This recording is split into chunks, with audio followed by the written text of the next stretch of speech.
Assalamu alaikum wa rahmatullahi wa barakatuh. So, if you look at different discussions about the name of Allah or the word Allah, you find different discussions about what the word Allah means.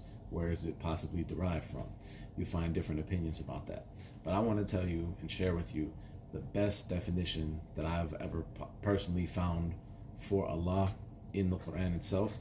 And this is in chapter 10, verse 104, where he says, قل يا أيها الناس إن كنتم في شك من ديني فلا أعبد الذين تعبدون من دون الله.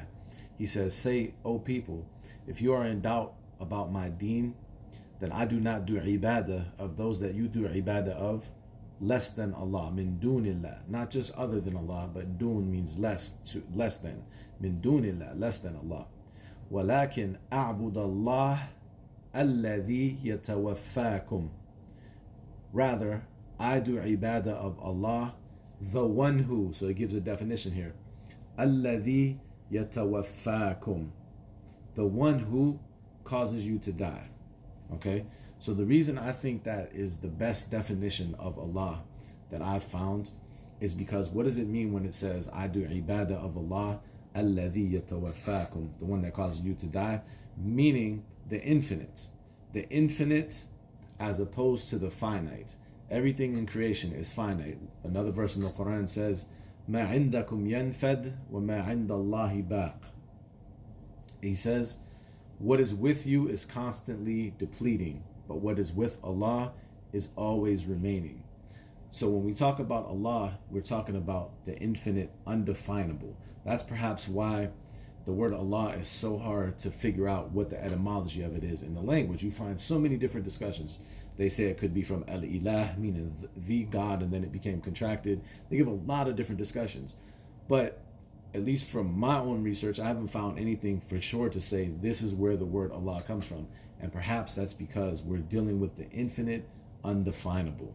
And that's why in this verse, he's alladhi yatawaffakum, the one who caused you to die, meaning whatever is infinite, whatever precedes everything and comes after everything, and its duration never ends and doesn't have a beginning, it's just infinite, then that is what Allah is, whatever that may be, but it's undefinable. And it reminds me in mathematics when we talk about things that are undefinables.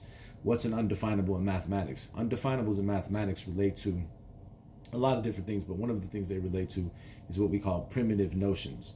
Now, the word primitive, we've become used to in our everyday common language, thinking of primitive as meaning something that's backwards. But in mathematics, a primitive notion means when you define things as far back as you can, and you get to a concept that you can't define it, it's undefinable, but you accept this concept as a premise to build other concepts on, you call that a primitive notion. For example, in geometry.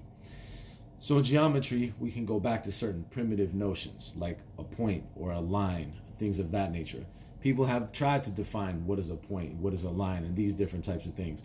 But ultimately, it's very difficult to define exactly what is a point.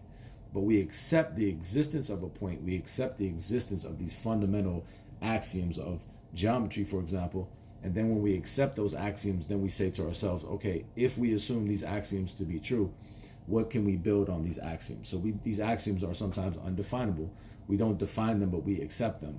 So I would say the best way from this verse to think about Allah is an undefinable, infinite intelligence that is opposite to anything finite. And Allah knows best. Assalamu alaikum wa rahmatullahi wa barakatuh.